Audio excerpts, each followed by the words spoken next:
മഹാകവി KV Simon Edayaranmula Kunnumpurathu ഭവനത്തിൽ ഹൈന്ദവ പുരാണങ്ങളിൽ നല്ല പാണ്ഡിത്യമുണ്ടായിരുന്ന വർഗീസിന്റെയും കവിതാവാസന പ്രകടിപ്പിച്ച കാണ്ടമ്മയുടെയും മകനായി 1883 KV സൈമൺ ജനിച്ചത്.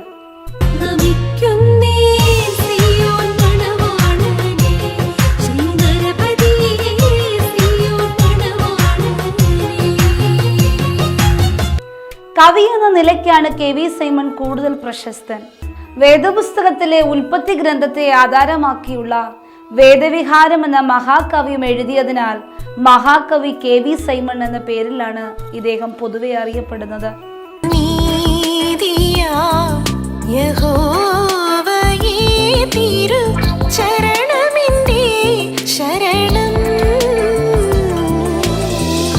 നാലാമത്തെ വയസ്സിൽ തന്നെ അക്ഷരമാല വശത്താക്കിയ സൈമൺ 8ാമത്തെ വയസ്സ് മുതൽ കവിതകൾ എഴുതാൻ തുടങ്ങിയിരുന്നു.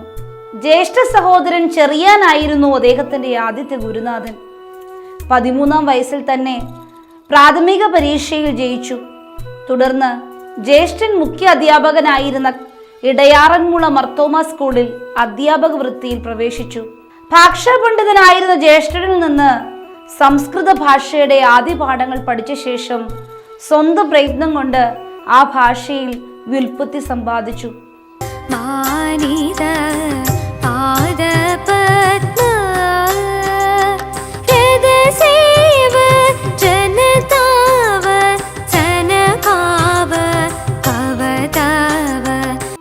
കാവ്യം, നാടകം, അലങ്കാരം, വ്യാകരണം, വേദാന്തം എന്നീ ശാഖകളിലും അന്ന് കിട്ടാവുന്ന പ്രബന്ധങ്ങൾ അത്രയും പാരായണം ചെയ്തു.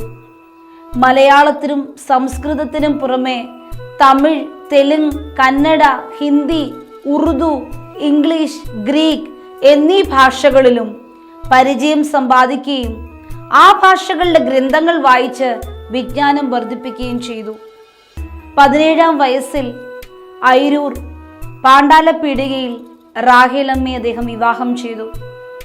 ഇവർ പിന്നെ അയിരൂർ അമ്മ എന്ന പേരിലാണ് അറിയപ്പെട്ടത്. ഒരു മകൾ മാത്രമേ അദ്ദേഹത്തിന് സന്താനമായി ഉണ്ടായിരുന്നുള്ളൂ.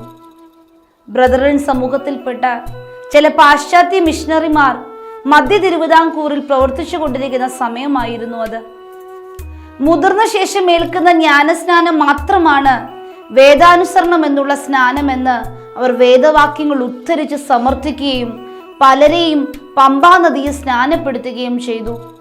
അക്കൂട്ടത്തിൽ KV സൈമണും തൻ്റെ 20ാമത്തെ വയസ്സിൽ ആറാട്ടുപുഴക്കടവിൽ വിശ്വാസസ്നാനം സ്വീകരിച്ചു.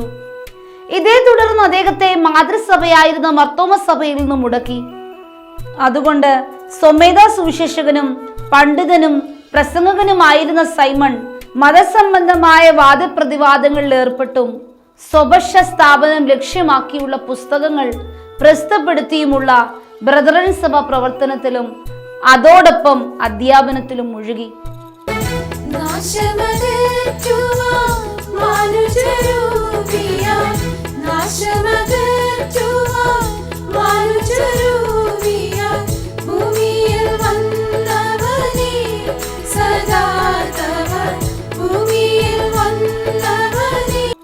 കൃഷ്ണൻ നമ്പ്യാതിരിയുമായുള്ള സംവാദം ഈ സമയത്ത് ക്രിസ്തു മതത്തെ ആക്ഷേപിച്ചുകൊണ്ട് കൃഷ്ണൻ നമ്പ്യാതിരി എന്നൊരാൾ തിരുവിതാംകൂറിൽ പ്രസംഗം ചെയ്തുകൊണ്ടിരുന്നു.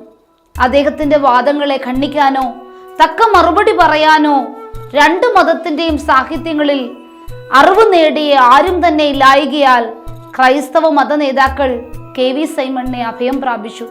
കൃഷ്ണൻ നമ്പ്യാതിരിയുടെ ആക്ഷേപങ്ങളെ നിശ്ചിതമായി വിമർശിച്ചും അദ്ദേഹത്തിന്റെ വാദങ്ങൾക്ക് ഹിന്ദുമത ഗ്രന്ഥങ്ങളിൽ നിന്നുള്ള ഉദ്ധരികൾ കൊണ്ട് തന്നെ മറുപടി പറഞ്ഞും ക്രിസ്തു മതോപദേശങ്ങളുടെ ചരിത്രാടിസ്ഥാനവും സുവിശേഷ വിവരണങ്ങളുടെ സാധുതയും സ്ഥാപിക്കാൻ ഉദ്ദേശിച്ച് സൈമൺ എഴുതിയ കൃതിയാണ് സത്യപ്രകാശിനി. തൃത്വോപദേശം, സ്നാനം, സമാർജനി, മറുഭാഷ നികഷം, ക്രൈസ്തവ സഭാ ചരിത്രം തുടങ്ങിയ അനേക പുസ്തകങ്ങൾ, ഇവയ്ക്കു പുറമെ ഗാനസമാഹാരങ്ങളും അദ്ദേഹം പ്രസിദ്ധപ്പെടുത്തിയിട്ടുണ്ട്. സംഗീതത്തിലുള്ള താല്പര്യം, ജന്മസിദ്ധമായ മധുരനാദവും സംഗീതത്തിലുള്ള പ്രത്യേക വാസനയും ശാസ്ത്രീയ സംഗീത അഭ്യസനത്തിന് കിട്ടിയ അവസരവും സുവിശേഷ പ്രചരണത്തിന്റെ മാധ്യമമായിട്ടാണ് സൈമൺ ഉപയോഗിച്ചത്. നിരന്തര സുവിശേഷ പ്രസംഗങ്ങൾ ചെയ്യുകയും വേദപുസ്തകവും വേദവ്യാഖ്യാനങ്ങളും മറ്റനേക ഗ്രന്ഥങ്ങൾ പഠിക്കുകയും ധ്യാനിക്കുകയും ചെയ്തിരുന്ന KV സൈമന്റെ പഠനങ്ങളിൽ നിന്നും ധ്യാനങ്ങളിൽ നിന്നും രൂപം കൊണ്ടവയാണ് അദ്ദേഹത്തിന്റെ ഗാനങ്ങളെല്ലാം തന്നെ. KV സൈമൺ ഏതാണ്ട് 300ഓളം ഗാനങ്ങൾ രചിച്ചിട്ടുണ്ട്.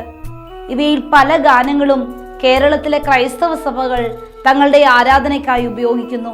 ഉത്തമഗീതം, വെളിപ്പാട് എന്നീ പുസ്തകങ്ങളുടെ ഭാഷ്യവും നല്ല ശമരിയർ, നിശാകാലം എന്നീ ഖണ്ഡകാവ്യങ്ങളും അദ്ദേഹം എഴുതി. അദ്ദേഹത്തിന്റെ ചില പ്രശസ്ത ഗാനങ്ങൾ നമുക്ക് ശ്രവിക്കാം.